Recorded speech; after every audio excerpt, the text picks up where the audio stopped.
ಅಖಿಲ ಕರ್ನಾಟಕ ಬ್ರಾಹ್ಮಣ ಮಹಾಸಭೆಯ ಗೌರವಾನ್ವಿತ ಅಧ್ಯಕ್ಷರಾದಂತಹ ಶ್ರೀ ಗುರುನಾಥ್ ಅವರೇ,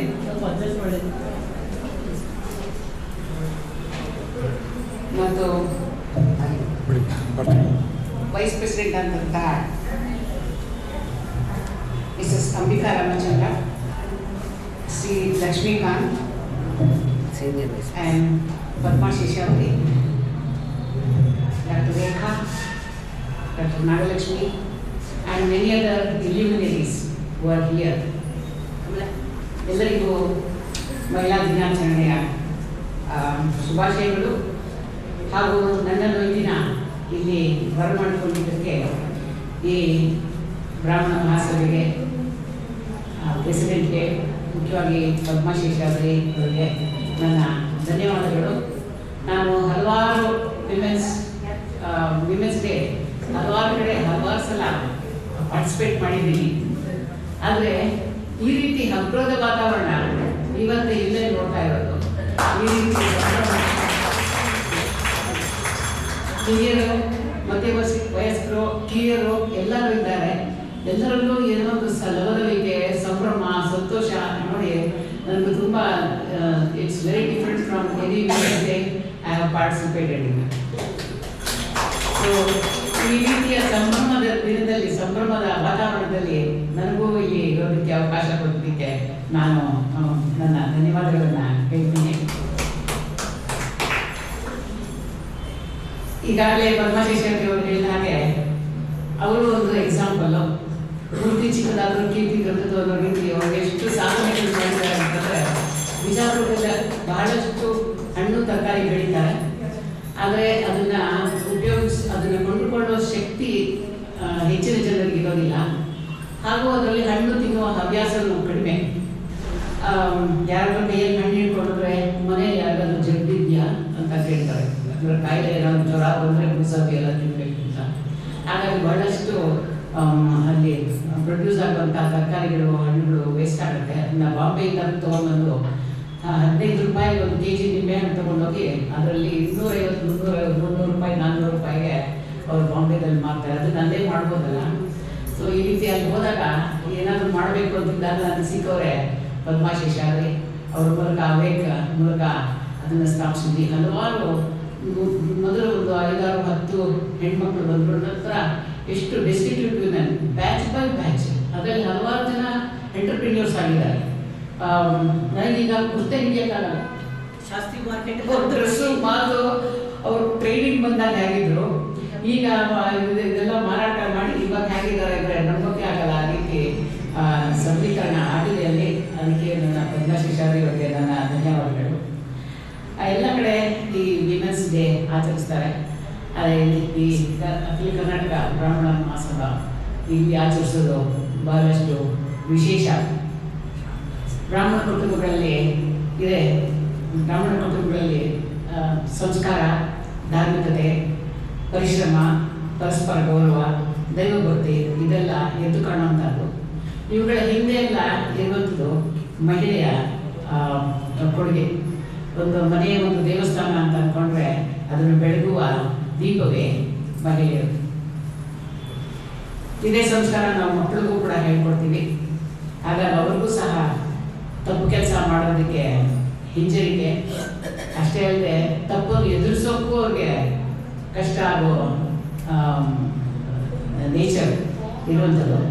ಯಾವುದೇ ಪ್ರತಿಭಾಶಾಲಿಗಳು, ಯಾವುದೇ ಅಚೀವರ್ಸ್ ಅವ್ರನ್ನ ಕೇಳಿದ್ರೆ ಅವರು ಡ್ಯಾನ್ಸರ್ ಇರ್ಬೋದು, ಮ್ಯೂಸಿಷಿಯನ್ ಇರ್ಬೋದು, ಆದರೆ ಅಥವಾ ಸ್ಪೋರ್ಟ್ಸ್ ಪರ್ಸನ್ ಇರ್ಬೋದು, ಇಂಜಿನಿಯರ್ ಇರ್ಬೋದು, ಡಾಕ್ಟರ್ ಇರ್ಬೋದು, ಯಾರೇ ಇದ್ದರು ಅವರು ಹೇಗೆ ನೀವು ಇಷ್ಟು ಸಾಧನೆಗಳನ್ನು ಮಾಡಿದ್ರಿ ಅಂತ ಕೇಳಿದಾಗ ಅವರೆಲ್ಲ ಹೇಳೋದು ಒಂದೇ ಉತ್ತರ. ನೀವು ಟಿ ವಿನಲ್ಲೆಲ್ಲ ನೋಡಿರ್ಬೋದು, ಟಿ ವಿ ಮಾಧ್ಯಮಗಳಲ್ಲಿರುವ ಆ್ಯಕ್ಟರ್ಸ್ ಇರ್ಬೋದು, ಅವ್ರು ಕೇಳಿದಾಗೆಲ್ಲ ಅವರೆಲ್ಲ ಹೇಳೋದು ಒಂದೇ, ನಮ್ಮಮ್ಮ ಅದನ್ನು ತುಂಬ ಎನ್ಕರೇಜ್ ಮಾಡಿದ್ರು, ನಮ್ಮಮ್ಮನಿಂದಲೇ ನಾನು ಇದನ್ನೆಲ್ಲ ಮಾಡೋಕ್ಕಾಯ್ತು ಅಂತ.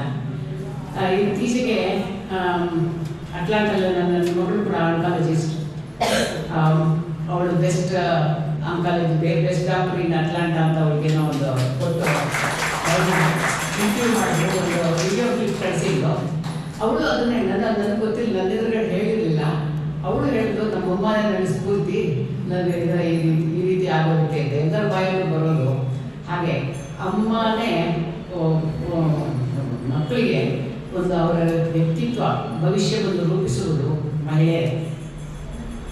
ಇತ್ತೀಚೆಗೆ ಎಲ್ಲ ಕಡೆ ಒಂದು ವಾಟ್ಸಪ್ಪಲ್ಲಿ ಹರಿದಾಡ್ತಾ ಇದೆ, ನೀವು ನೋಡಿರ್ಬೋದು. ಪ್ರಪಂಚದಲ್ಲಿ ಅರ್ಧದಷ್ಟು ಜನ ಮಹಿಳೆಯರು, ಇನ್ನರ್ಧದಷ್ಟು ಜನ ಅವರ ಮಕ್ಕಳು. ಹೀಗಿರಲಿ ಹಾಗಿರಲಿ ಮಹಿಳೆಯ ಕೊಡುಗೆ ಪ್ರಪಂಚದಲ್ಲೆಲ್ಲ ಇರುವಂಥದ್ದು.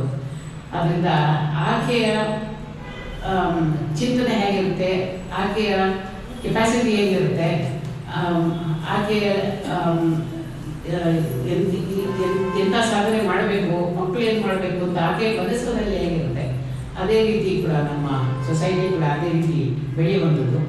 ನೀವು ಎಲ್ಲ ಈ ಅರುಣ್ಮ ಸಿನ್ಹಾ ಕತೆ ಕೇಳಿರ್ಬೋದು. ಆಕೆ ನ್ಯಾಷನಲ್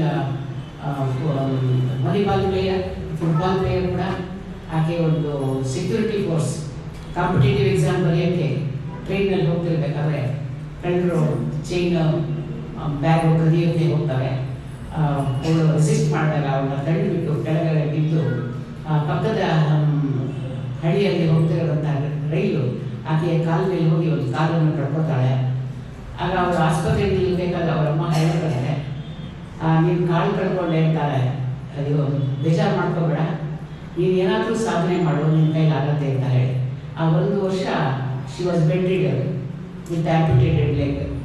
ಆಗ ಕಾಲು ಹೋದ್ರೇನಂತೆ, ಕಾಲು ಇರುವವರೆಗೂ ಸಹ ಕಷ್ಟ ಪಡಬೇಕಾದಂತಹ ಅವ್ರ ಕೈಯೂ ಆಗದೆ ಇರುವಂತಹ ಕೆಲಸ ನಾನು ಮಾಡ್ತೀನಿ ಅಂತ ಹೇಳಿ ಒಂದೇ 2011ರಲ್ಲಿ ಆಗಿದೆ. 1-1.5 ವರ್ಷ ಬೆಡ್ ರೀಡರ್. ಆಮೇಲೆ ಮೌಂಟೇನಿಯರಿಂಗ್ ಕೋರ್ಸ್ ತಗೊಂಡು ಆಕೆ ಟ್ರೈನಿಂಗ್ ಮಾಡಿ 2014ರಲ್ಲಿ ಮೌಂಟ್ ಎವರೆಸ್ಟ್ ಹತ್ತಾಳೆ. ಮೌಂಟ್ ಎವರೆಸ್ಟ್ ಹತ್ತಿದ ಒಂದು ಕಾಲದಲ್ಲಿ ಡಿಸಬಿಲಿಟಿ ಇರುವಂತಹ ಲೇಡಿ ಮೌಂಟ್ ಎವರೆಸ್ಟ್ ಹತ್ತಿದ್ದು ಮೊದಲ ರೆಕಾರ್ಡ್ ಇದು. ಈ ರೀತಿ ಹೇಗೆ ಉತ್ತೇಜನದಿಂದ ತಾಯಿ ಉತ್ತೇಜನದಿಂದ ಎಲ್ಲರೂ ಪರ್ಫಾರ್ಮ್ ಮಾಡ್ತಾರೆ. ಈ ವರ್ಷದ ಧ್ಯೇಯ ಈಗಾಗಲೇ ಹೇಳಿದಾಗೆ ಗಿವ್ ಟು ಗೇಮ್ ಅಂತ. ಯಾಕೆ ಇದನ್ನು ಈ ರೀತಿ ಸೆಲೆಕ್ಟ್ ಮಾಡೋದು ಅಂತ ನಾನು ಯೋಚನೆ ಮಾಡ್ತಾ ಇದ್ದೆ. ಇದು ನೋಡಿದಾಗ ಈಗ ನೀವೆಲ್ಲ ಪೇಪರಲ್ಲಿ ಓದಿರ್ತೀರಿ, ಒಲಿಂಪಿಕ್ಸ್ ಇರ್ಬೋದು, ಕಾಮನ್ವೆಲ್ತ್ ಗೇಮ್ಸ್ ಇರ್ಬೋದು, ಅಥವಾ ಏಷ್ಯನ್ ಗೇಮ್ಸ್ ಇರ್ಬೋದು, 40 to 50% ಮೆಡಲ್ಸು ಹೆಣ್ಮಕ್ಳು ತಗೊಳ್ತಾರೆ. ಆದರೆ ಹೆಣ್ಮಕ್ಳು ವಿಮೆನ್ ಸ್ಪೋರ್ಟ್ಸ್ಗೆ ಇಟ್ಟಿರುವಂತಹ ದುಡ್ಡು ಮೆನ್ ಸ್ಪೋರ್ಟ್ಸ್ ಇಟ್ಟಿರೋದ್ರಲ್ಲಿ ಅರ್ಧದಷ್ಟು ಫಂಡಿಂಗ್ ಕೊಟ್ಟರೆ ಇವರು 50% ಮೆಡಲ್ ತರ್ತಾ ಇದ್ದಾರಲ್ಲ, ಇನ್ನೂ ಹೆಚ್ಚಿಗೆ ಕೊಡಬೇಕು ಅಂತ ಸರ್ಕಾರ ಅನಿಸ್ತಾ ಇಲ್ಲ.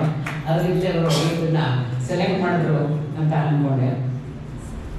ಸ್ವಲ್ಪ ಉತ್ತೇಜನ ಕೊಟ್ಟರೆ ಸಾಕು, ಮಹಿಳೆ ಏನೇನು ಬೇಕಾದರೂ ಸಾಧಿಸ್ಕೊಂಡ್ರು. ಇತ್ತೀಚೆಗೆ 2 ಬಾಧ್ಯತೆಗಳು, 2 ರೆಸ್ಪಾನ್ಸಿಬಿಲಿಟೀಸ್ ನಮ್ಮ ಮೇಲಿದೆ. ಒಂದು ಮಾನಸಿಕ ಆರೋಗ್ಯ, ಒಂದು ದೈಹಿಕ ಆರೋಗ್ಯ. ನಮ್ಮ ಸಮಾಜದಲ್ಲಿ ಇದೆರಡನ್ನ ಕಾಪಾಡುವಂತಹ ಬಾಧ್ಯತೆ ನಮ್ಮಲ್ಲಿದೆ. ಮೊದಲನೇದಾಗಿ ಮಾನಸಿಕ ಆರೋಗ್ಯ. ಇತ್ತೀಚೆಗೆ ಪಾಶ್ಚಾತ್ಯ ದೇಶಗಳ ಬಗ್ಗೆ ಅರೆಜ್ಞಾನ ಪಡೆದು ಅಥವಾ ಇಲ್ಲಿರುವ ವಿಕೃತ ಮನೋಭಾವವುಳ್ಳವರ ಪ್ರಭಾವಕ್ಕೆ ಒಳಗಾಗಿ ನಮ್ಮ ಚಿಕ್ಕ ಮಕ್ಕಳು, ಅದರಲ್ಲೂ ಗಂಡು ಮಕ್ಕಳಿಂದ ಹೆಣ್ಣು ಮಕ್ಕಳು ಬೇಗ ಅವ್ರಿಗೆ ಏನನ್ನಾದರೂ ಕೇಳಿದಾಗ ಅವರು ಅದನ್ನು ಮನಸ್ಸಿಗೆ ತಗೊಂಡು ಬದಲಾಗೋದು ಹೆಚ್ಚು. ಹಾಗಾಗಿ ಕನ್ವರ್ಷನ್ ಕೂಡ ಹೆಣ್ಮಕ್ಳೇ ಕನ್ವರ್ಷನ್ ಆಗೋದು ಹೆಚ್ಚಿಗೆ. ಈ ರೀತಿ ಇದೆ.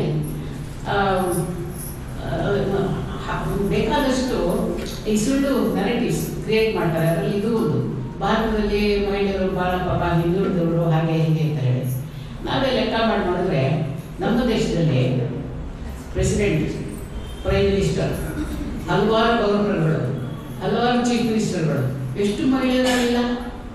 ಅದೆಲ್ಲ ಎಲೆಕ್ಟ್ ಆಗಿ ಬರಬೇಕಾದದ್ದು ಅವ್ರಿಗೆ ಎಷ್ಟು ಕೆಪಾಸಿಟಿ ಇದ್ರೆ. ಅಮೇರಿಕಾದಲ್ಲಿ ಎಷ್ಟು ವಿಮೆನ್ ಗವರ್ನರ್ಸ್ ಇದ್ರು. ಹಿಲರಿ ಕ್ಲಿಂಟನ್ ನಿಂತ್ಕೊಂಡಾಗ they preferred a black man rather than a white woman. ಅವಳಿಗೆ ಅದು ಗೆಲ್ಲಿಸಲಿಲ್ಲ. ಹಾಗಾಗಿ ನಾವು ಅಂದ್ಕೊಂಡಿರೋದು ಅಮೇರಿಕಾದಲ್ಲಿ ಎಲ್ಲ ಭಾಳ ಹೆಣ್ಮಕ್ಳು ಮುಂದುವರೆದಿದ್ದಾರೆ ಅಂತ. ಇಲ್ಲಿ ಈ ವಾತಾವರಣ ಯಾವ ರೀತಿ ನಮ್ಮ ಹೆಣ್ಮಕ್ಳು ಸಾಧಿಸ್ತಾ ಇದ್ದಾರೆ ಅಂತಂದರೆ ನಾವು ಅದನ್ನು ಅರಿವು ಮಾಡ್ಕೊಳ್ಬೇಕಾಗಿದೆ. ಹಾಗಾಗಿ ಈ ಥಿಂಕಿಂಗ್ ಏನಿದೆ, ಎಲೆಕ್ಟ್ರಿಸಿಟಿ ಏನಿದೆ, ಇದನ್ನ ಬರದಂತೆ ಕಾಪಾಡ್ಕೊಳ್ಳೋದು ಬಹಳಷ್ಟು. ಯಾಕೆಂದರೆ ಅದು ಮಹಾಪಿಳಿಗೋದು ಆ ರೀತಿ ಮನೋಭಾವ ಇಟ್ಕೊಂಡಿದ್ದ ಅವ್ರ ಮಕ್ಕಳು ಯಾವ ರೀತಿ ಯೋಚನೆ ಮಾಡ್ಬೋದು, ಅವ್ರ ಸ್ನೇಹಿತರು ಯಾವ ರೀತಿ ಯೋಚನೆ ಮಾಡ್ಬೋದು, ಇದನ್ನ ಮನೆಯಲ್ಲಿ ನಮ್ಮ ಹಿಂದೂ ಫಿಲಾಸಫಿ ಏನಿದೆ ಬಹಳಷ್ಟು ಇಷ್ಟ ಅರ್ಥ ಮಾಡ್ಕೊಳ್ಳೋದು. ಎಲ್ಲ ಸಿಂಬಾಲಿಕ್. ಈಗ ದೇವರಿಗೆ 4 ಕೈ ಇದೆ ಅಂದರೆ ಏನು 4 ಕೈ ಹೇಗಿರುತ್ತೆ, 4 ಕೈ ಅಲ್ಲ, 4 ರೀತಿಯ ಶಕ್ತಿಗಳು ಅಂತ ಎಲ್ಲ ಸಿಂಬಾಲಿಕ್ ಆಗಿರುತ್ತೆ. ಅದು ನಾವು ಅರ್ಥ ಮಾಡಿಕೊಂಡು ನಮ್ಮ ಫಿಲಾಸಫಿ ಬಗ್ಗೆ ನಮ್ಮ ಮಕ್ಕಳಿಗೆ ಹೇಳ್ಕೊಡ್ಬೇಕಾದ ಬಾಧ್ಯತೆ. ಅವರು ಇದೇನು ವಿಚಿತ್ರ, ಹಲವಾರು ದೇವರೇನು, ಇದೆಲ್ಲ ಈ ರೀತಿ ಯೋಚನೆ ಮಾಡಿದ್ರೆ ಸರಿಯಾದ ರೀತಿಯಲ್ಲಿ ಬೆಳೆಸೋದು ಒಂದು ಮುಖ್ಯವಾದ ಬಾಧ್ಯತೆ ಇದೆ. ಎರಡನೇದು ಆರೋಗ್ಯ. ಈಗಾಗಲೇ ನಮಗೂ ಅರ್ಥ ಆಗಿದೆ, ನಮ್ಮ ಎಕ್ಸ್ಪೀರಿಯನ್ಸಲ್ಲೂ ಅರ್ಥ ಆಗಿದೆ, ಆರೋಗ್ಯದ ಮಧ್ಯ ಅರ್ಥ. ಆರೋಗ್ಯ ಇದ್ದಿದ್ರೆ ಹಾಗೆ ಅಂತ, ನಮ್ಮ ಆರೋಗ್ಯ ಸರಿ ಇದ್ದರೆ ನಮ್ಮ ಕುಟುಂಬದ ಆರೋಗ್ಯ ಎಲ್ಲವೂ ಚೆನ್ನಾಗಿರುತ್ತೆ. ಅದಕ್ಕೆ ನಾನು ಐ ಕಂಗ್ರ್ಯಾಚುಲೇಟ್ ಮಹಾಸಭಾ. ಈ ದಿನ ಡಾಕ್ಟರ್ಸ್ನ ಕರೆಸಿದ್ದೀರಿ, ಅವ್ರ ಜೊತೆ ಇಂಟ್ರ್ಯಾಕ್ಟ್ ಮಾಡೋದಕ್ಕೆ ಒಂದು ಅವಕಾಶ ಸಿಕ್ಕಿದೆ. ಏನೂ ಇಲ್ಲ, ಪರವಾಗಿಲ್ಲ ಅಂತ ಅಂದ್ಕೊಳ್ಳೋ ಮನೋಭಾವ, ಎಲ್ಲರೂ ಸರಿಯಾಗಿರುತ್ತೆ. ಸರಿ, ಕಡೆಯಲ್ಲಿ ನಾವು ಬರ್ತೀವಿ, ಮಹಿಳೆಯರೆಲ್ಲನೂ ಕಡೆಯಲ್ಲಿ ಊಟ, ಕಡೆಯಲ್ಲಿ ಡಾಕ್ಟರು, ಯಾವುದು ಬೇರೆ ಕೆಲಸ ಇಲ್ಲದಿದ್ದಾಗ ನಮ್ಮ ಕಡೆ ಗಮನ ಕೊಡೋದು ನಮ್ಮ ಅಭ್ಯಾಸ ಅದು. ಆದರೂ ಸಹ ಆರೋಗ್ಯದ ಕಡೆ ಭಾಳಷ್ಟು ಗಮನ ಕೊಟ್ಟು ಮಕ್ಕಳನ್ನ ಕೂಡ ಯಾವ ರೀತಿ ಮಕ್ಕಳಿಗೆಲ್ಲರೂ ಎಲ್ಲ ಮಕ್ಕಳು ಎಲ್ಲ ತಾಯಿಗಳು ನೋಡ್ಕೊತಾರೆ, ನಮ್ಮನ್ನು ನಾವು ನೋಡ್ಕೊಳ್ಳೋದು ಮುಖ್ಯ ಇದೆ. ಅದರಿಂದ ಈ ದಿನ ಕೂಡ ಈ ರೀತಿ ಕನ್ಸಲ್ಟೇಷನ್ಸ್ ಆರ್ಗನೈಸ್ ಮಾಡೋದು ಭಾಳಷ್ಟು ಅನುಕೂಲಕರವಾಗಿರುತ್ತೆ, ಭಾಳಷ್ಟು ಯೂಸ್ಫುಲ್ ಆಗಿರುತ್ತೆ. ಹಿಂದೇನು ಹೆಚ್ಚಿಗೆ ಇರೋಲ್ಲ, ಭಾಳ ಸಂತೋಷ ಆಗಿದೆ. ಹೆಣ್ಣುಗಳು ಕಲರ್ ಬಟ್ಟೆಗಳು ಸಂಭ್ರಮ ನೋಡಿ ನನಗೂ ಭಾಳಷ್ಟು ಸಂಭ್ರಮ ಬಂದಿದೆ. ನನ್ನ ಈ ದಿನ ಇಲ್ಲಿ ಕರೆದಿದ್ದಕ್ಕೆ ಮತ್ತೊಮ್ಮೆ ಧನ್ಯವಾದಗಳು ಹೇಳ್ತಾ ನನ್ನ ಮಾತಾಡ್ತೀನಿ.